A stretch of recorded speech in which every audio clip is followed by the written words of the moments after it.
વિચાર તો કરજો તમે, નંદાલયના ઓરડામાં માં યશોદા રડે, નંદજીની ગૌશાળામાં ગાયોની બીચમાં ભગવાન કૃષ્ણ રડે, વ્રજના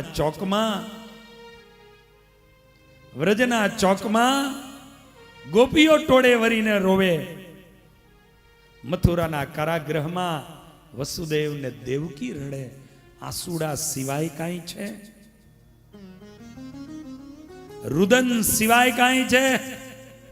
આંસુના ઘેરા અક્ષરે લખાણી સૌની જિંદગી. આંસુના ઘેરા અક્ષરે લખાણી સૌની જિંદગી. હસી રડાવી કાંઈક ને ચાલી જવાની આ જિંદગી. આંસુના ઘેરા અક્ષરે લખાણી સૌની જિંદગી. હસી રડાવી કાંઈક ને ચાલી જવાની આ જિંદગી. આ જિંદગીમાં, મારી અને તમારી જિંદગીમાં આંસુઓ સિવાય કાંઈ નથી. વિચારજો તો શેની માટે દોડા દોડિયું કરો છો? તમને કોઈ દર્દના સમાચાર મળે ને તોય તમારી આંખોમાં આહું આવે, અને તમને કોઈ હરખના સમાચાર આપે ને તોય તમારી આંખોમાં આંસુ જ આવે છે. વિચાર તો કરજો. આંસુ સિવાય છે કાંઈ? તમને કોઈ ખુશીના સમાચાર આપે તોય તમારી આંખ છલકાઈ જાય. તમને કોઈ દર્દના સમાચાર આપે તોય તમારી આંખ છલકાઈ જાય. અને એટલા માટે કવિ કહે છે, આંસુના ઘેરા અક્ષરે લખાણી સૌની જિંદગી. હસી રડાવી કાંઈક ને ચાલી જવાની આ જિંદગી. ઉગે પ્રભાતે સૂર્યના રોજ આથમે, એવી અમારી આ જિંદગી. આ જિંદગી કેવી છે? ઉગે પ્રભાતે સૂર્યના રોજ આથમે, એવી અમારી આ જિંદગી. ઉગતા સૂર્યના જેવી ક્યારેક ખિલખિલાટ કરતી આ જિંદગી હોય, મધ્યાહની જેમ તપેલી આ જિંદગી હોય, અને ક્યારેક અસ્તા ચલને પામેલી આ જિંદગી હોય. આજે આંસુઓ સિવાય કાંઈ નથી. બધા જ જ્યાં જુઓ ત્યાં રડી રહ્યા છે.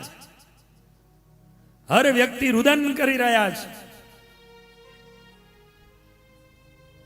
આવો આજે અહીંયા અડધી રાત્રિ થઈને ભગવાન કૃષ્ણે વિચાર કર્યો, કાલે મારે જવું છે, અને જો આવી જ રીતે રડતા રહેશું તો જવાશે નહીં. લાવ, સૌથી પહેલા હું મારી માને સમજાવી દઉં. અને ભગવાન પોતે સ્વચ્છ થયા, મોઢું ધોયું, ઉપરણીથી પોતાનું મોઢું લૂછ્યું, ધૈર્યને ધારણ કર્યું, અને ઠાકોરજી આજે નંદાલયમાં આવ્યા. ઓરડાની અંદર માં આજે રડી રહી છે. 11 વર્ષ અને 51 દિવસનો કનૈયો આજે દોડતો દોડતો માં જ્યાં રડે છે ઓરડામાં બેસીને માના ખોરામાં જઈને પડ્યો. શું વાત્સલ્ય ભાવ હોય છે! એ આજ 11 વર્ષનો 51 દિવસનો કનૈયો માના ખોરામાં જઈને બેઠો.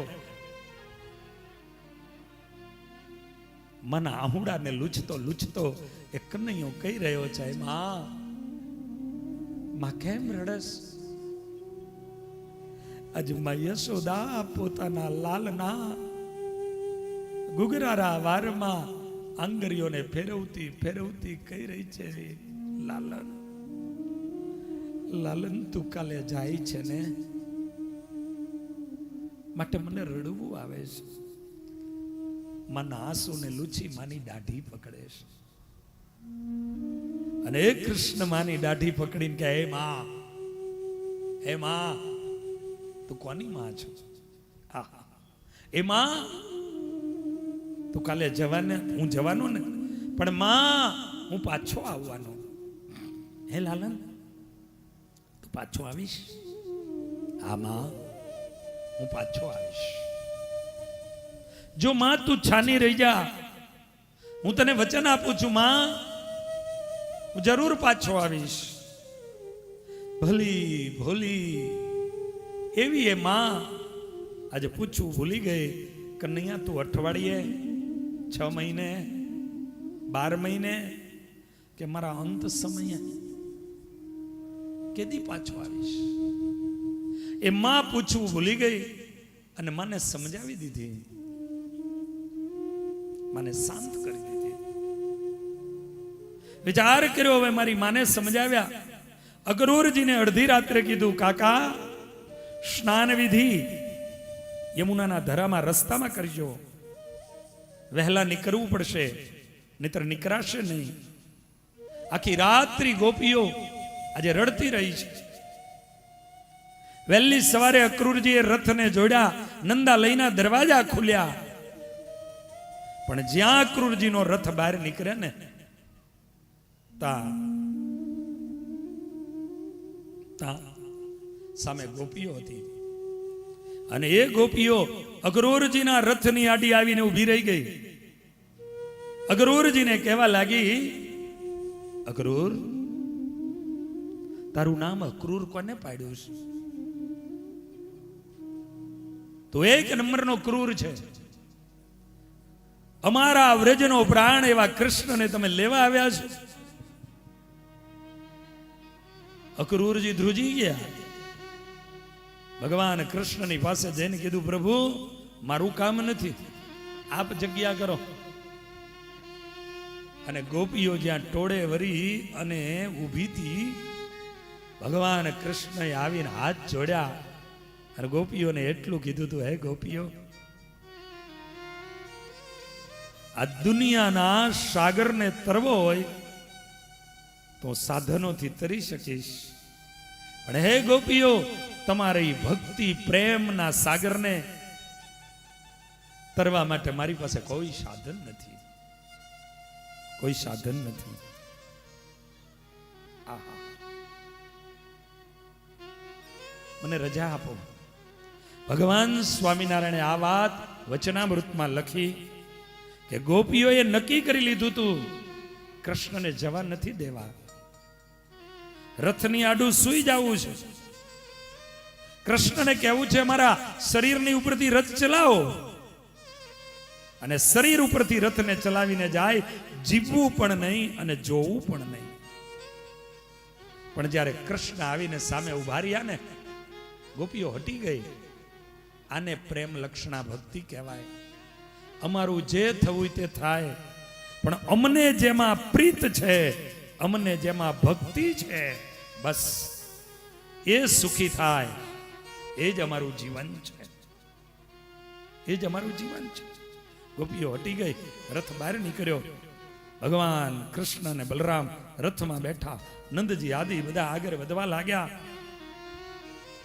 ગોપીઓ આદિ ટોળે વરી અને ત્યાં ઊભી છે. માં યશોદાજી બીચમાં ઊભા છે. માનું પાત્ર શું છે? માં એનું પાત્ર શું છે? અને હજારો ગોપીઓની બીચમાં ઉભેલા માં યશોદા રથના પૈડાની ધૂળની ડમરીઓ ઉડતી ઓછી થવા લાગી ને, અને માને યાદ કઈ આવ્યું અને માએ ગોપીઓની બીચમાંથી દોટ લગાવી. અને એ દોટ લગાવી અને માં આજે દોડવા માંડી. રથ જતો તો ને એ તરફ, કૃષ્ણ ઉભો રહી જા, કૃષ્ણ. આજે કૃષ્ણ કૃષ્ણ કરતા જે માં દોડી રહી છે, અને એ રથ જતો તો, અને રથની અંદર ધૂળની ડમરીઓમાંથી ભગવાન કૃષ્ણના કર્ણપટલ ઉપર અવાજ પડ્યા, કૃષ્ણ કૃષ્ણ. અમારી માનવ અવાજ. અને ધૂળની ડમરીઓમાં આમ નજર કરીને તો એ માં દોડતી આવતી હતી, મારો કૃષ્ણ મારો કૃષ્ણ. અને ભગવાન કૃષ્ણએ જોયું મારી માં આવે છે, અને ભગવાન કૃષ્ણ એ ચાલુ રથમાંથી કૂદી પીડા નીચે, અને એ રથમાંથી કૂદી અને એને માની સામે દોટ લગાવી. માં માં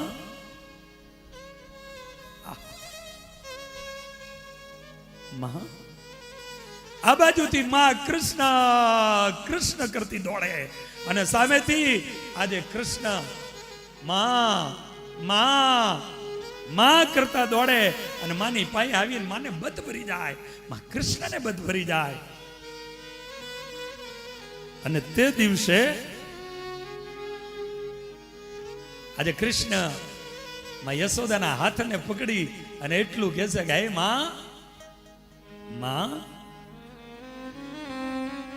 એક અવાજ તારો કાફી છે, તારે આ દોડીને આવવાની ક્યાં જરૂર છે? ખાલી એક અવાજ કરી કૃષ્ણ, કૃષ્ણ તારા ચરણમાં હશે માં. કૃષ્ણે જ્યારે માના હાથ પકડ્યા છે ને ત્યારે માં કૃષ્ણના હાથના હાથ લઈ અને રડતી રડતી માં યશોદા આજે એટલું બોલી હતી, લાલન લાલન તને એક વાત કહેવા માટે આવીશું. માં બોલ. લાલન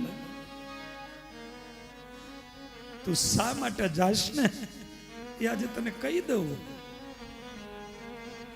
દેખ લાલન, તું મારો દીકરો નથી, તું મારો દીકરો નથી.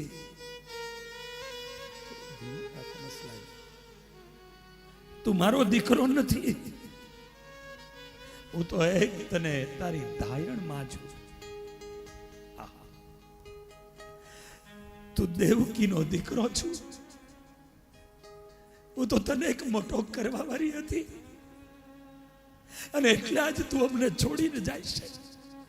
પણ એક વાત કહેવા આવીશું મારા લાડલા, કે જે કઈ અમે કર્યું ને અમારો ક્યાંય સ્વાર્થ નહોતો, માત્ર અમારો કૃષ્ણ કેમ સુખી રહે અને અમારો કૃષ્ણ કેમ રાજી થાય ને એટલા માટે અમે બધું જ કર્યું છે.